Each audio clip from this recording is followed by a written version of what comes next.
Good morning and welcome back to Coffee with Craig, where we talk about all things firearms, firearms policy, politics, culture, media, you name it. We're talking about it right here on Coffee with Craig.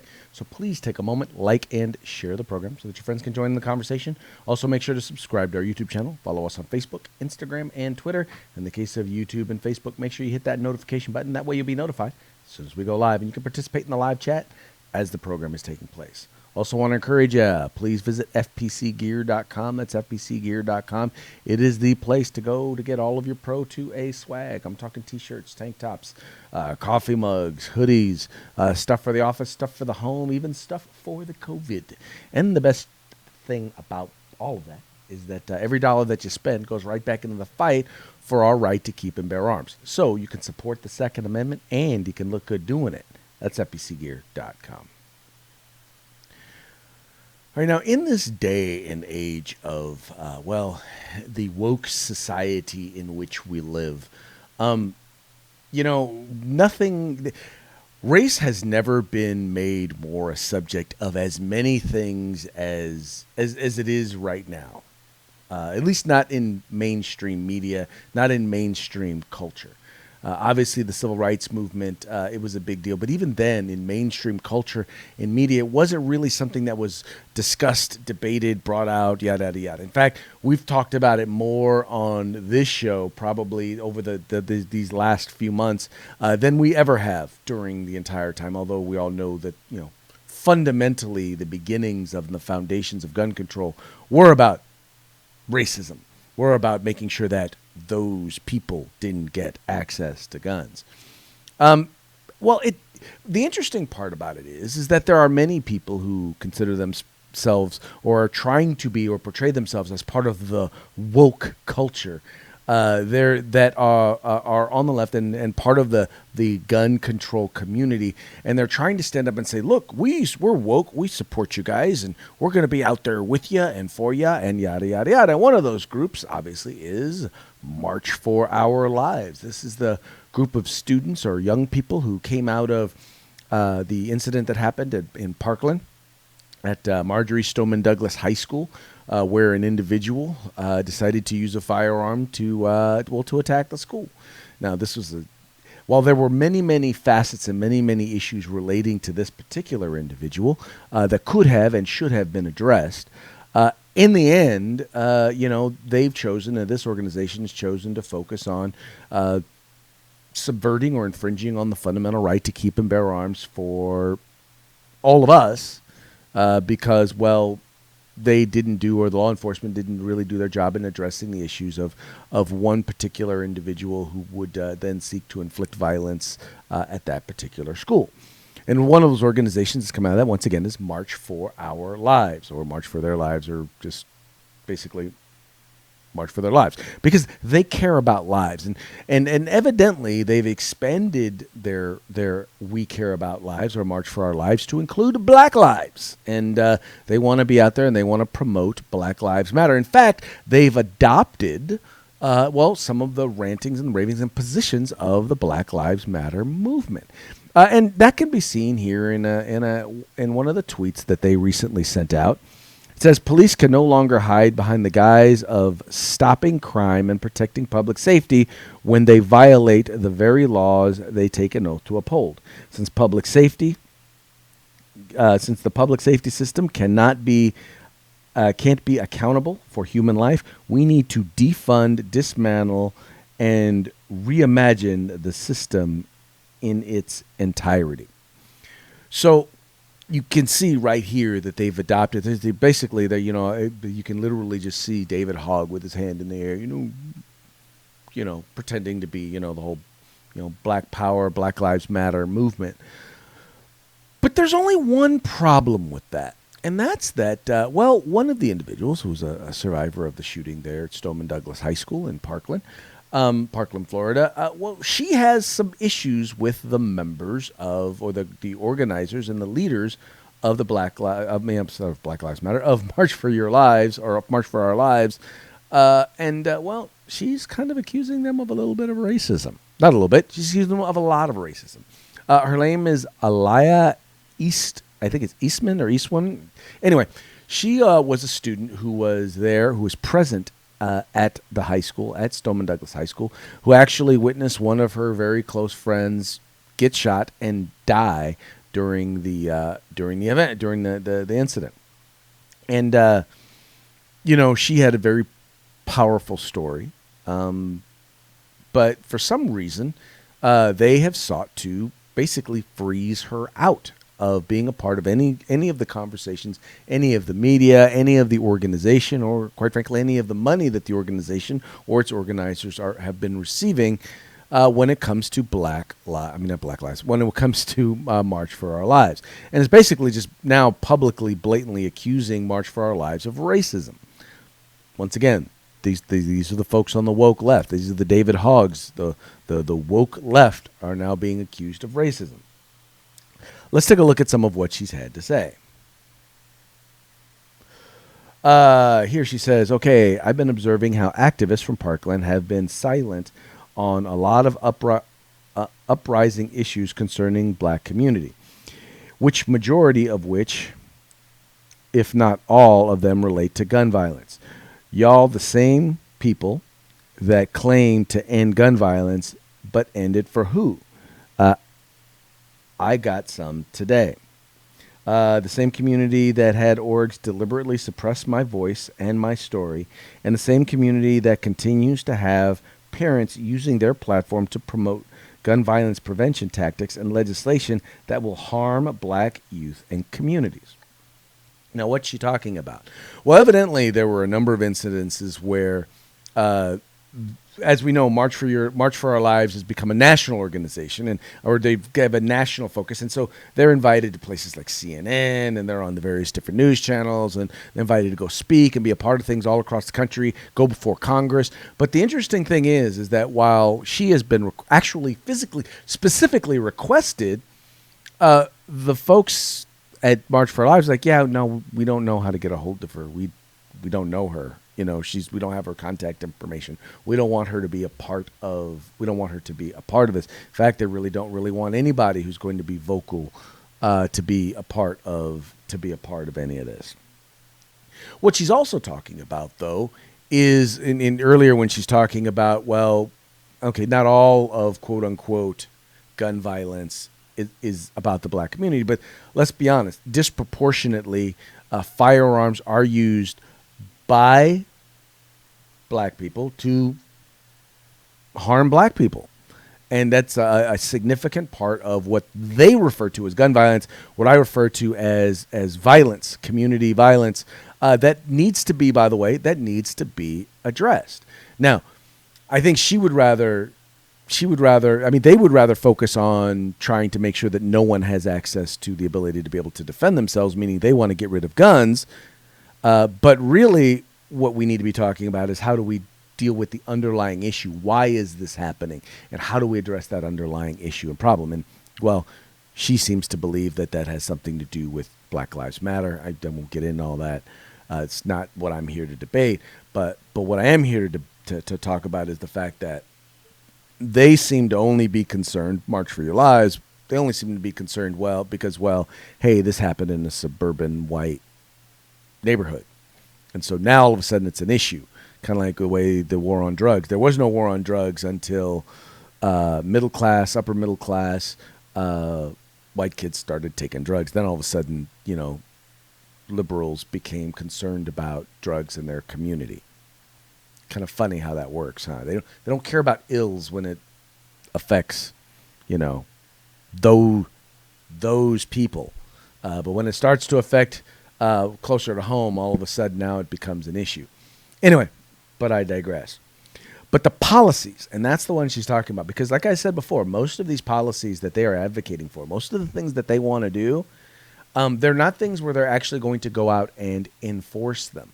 They're things where they're only going to be enforced when you have an encounter with law enforcement, when an individual has an encounter with law enforcement and they happen to be in possession of a firearm or have a firearm or something along those lines. And we know, and every study out there will tell you once again, and I've said this I don't know how many times, Every study out there says that young black and brown men are much more likely to have encounters with law enforcement than anybody else. So who do you think these gun laws that they're advocating for are going to affect? Who do you think it's going to impact? Who do you think they're going to be enforced upon? Not the guy they never talked to, not the woman they never talked to. It's going to be the ones with whom they encounter. And that's what she's talking about when she talks about some of the policies that they're advocating for. And oh, by the way, that probably is in no small part the reason why they don't want her to be a part of this. Because she is recognizing, yeah, the things you're proposing, it's going to impact it's going to impact us. And the fact is, the leaders of March for Their Lives or March for Our Lives don't care who it's going to impact. They really could give a hoot. They don't care. They honestly do not care. Moving right along, she went on to say, now this was an interesting one. She's responding to this guy down here, Sean, who told him how to spell it, or maybe it's Seun. I'm going to say it's Seun because I'm going to pronounce it phonetically. It says white privilege is having the white kids who weren't in the building of a school shooting become the face of a global $1 million gun violence prevention movement and leave out a black woman who was actually there and watched her classmate die because it didn't fit their aesthetic. Hashtag defund March for Our Lives. And she responded to him. Aaliyah Eastman said, white privilege is recognizing that and still telling me to my face that I'm not needed, that there's no space for me, that whatever I have to bring to the table can be said through them, as if they weren't funded upon the exclusion and racist ideals in a racist community. Now, in their defense, I will just say this. She's probably been reading, or studying or been being taught concepts of critical race theory, which basically says that if you're white, you're racist and there's really nothing you can do about it. So, just accept the fact that you're racist. I don't subscribe to critical race theory, but I think that's in part what she's talking about. But I would say, yeah, of course it's founded on racism because gun control is founded on racism.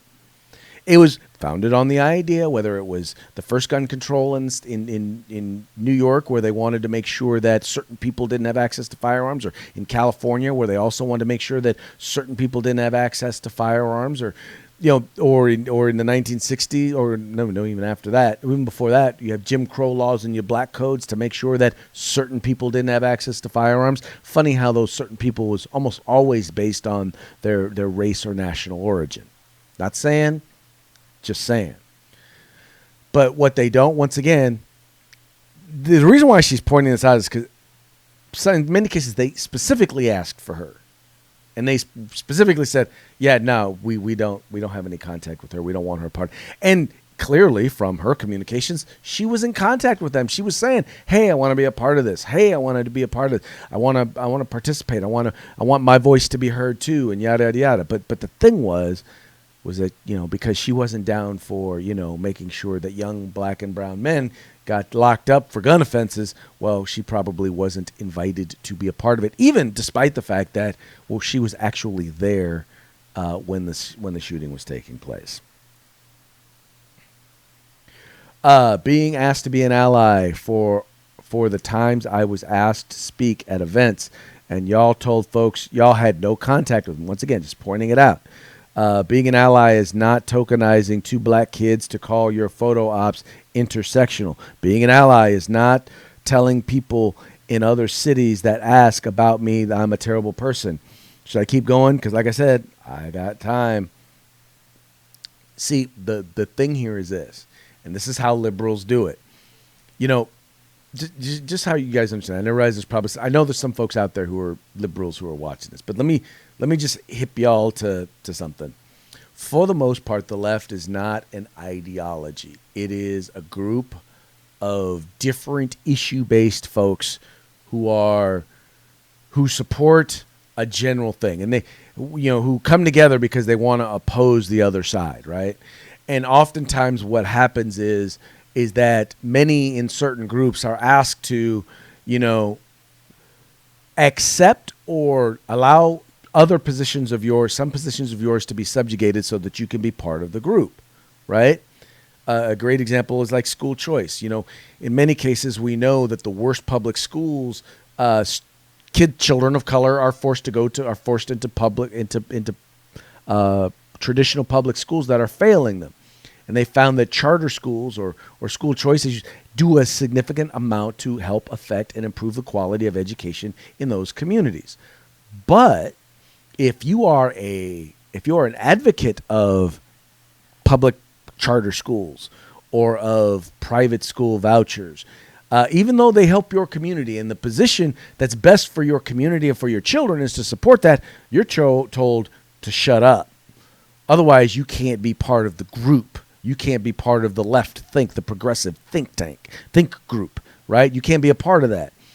And in this particular case, what's happening is she's like, well, no, first of all, these incidences that happen at these schools are so rare. By the way, mass shootings are in fact so rare.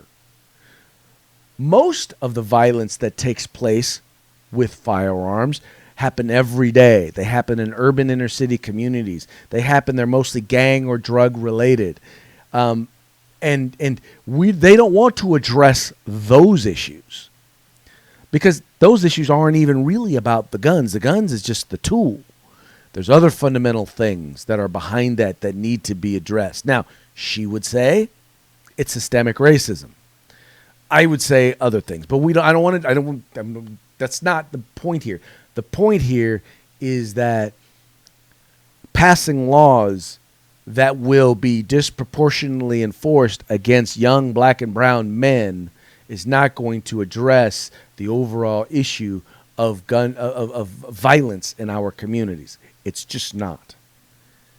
And they didn't want to hear that. They didn't want a differing opinion because she didn't subscribe to the groupthink. She wasn't invited to be a part of it. And they weren't really interested in anything that she had to say. So we have the March for Our Lives, folks claiming that they support Black lives, but not really. They don't really support all Black lives. They support the Black lives that are willing to capitulate, that are willing to subdue their own views, their own values, their own opinions, that are willing to take a second tier to what they have to say, to what they want to do. They're not interested in, once again, the multi-million. And I found it to be very, very interesting. Here you have someone who was inside, now been pushed to the outside, who recognizes this is a multi-million-dollar industry. These kids are not going broke. These kids are making money. These entities, these folks are making money off of taking away our fundamental right to keep and bear arms. And now we see that they're doing it, or they're attempting to do it, in blackface. And I for one am glad to see that somebody is calling them out for it. Anyway, folks, that's going to be it for today's Coffee with Craig. We very much appreciate you guys tuning in. We appreciate you liking and sharing the program and telling your friends about the Firearms Policy Coalition. By the way, I want to let you guys know, things are going to look a little different come Monday morning. We're going to be the show's going to be a little bit different. I think you guys are going to enjoy it. It's going to be a little bit new format. But once again, I think you guys are going to enjoy it. Monday's going to be a bit of a surprise. I'm not going to reveal anything right now. Just all I can say to you is make sure that you tune in Monday morning. It's going to be a lot of fun. We're going to have a great time with you guys. Anyway, once again, we are the Firearms Policy Coalition, the home in the fight for civil rights. Got to use them or you're going to lose them. You guys take care. If you like our videos, follow, subscribe, like, and share.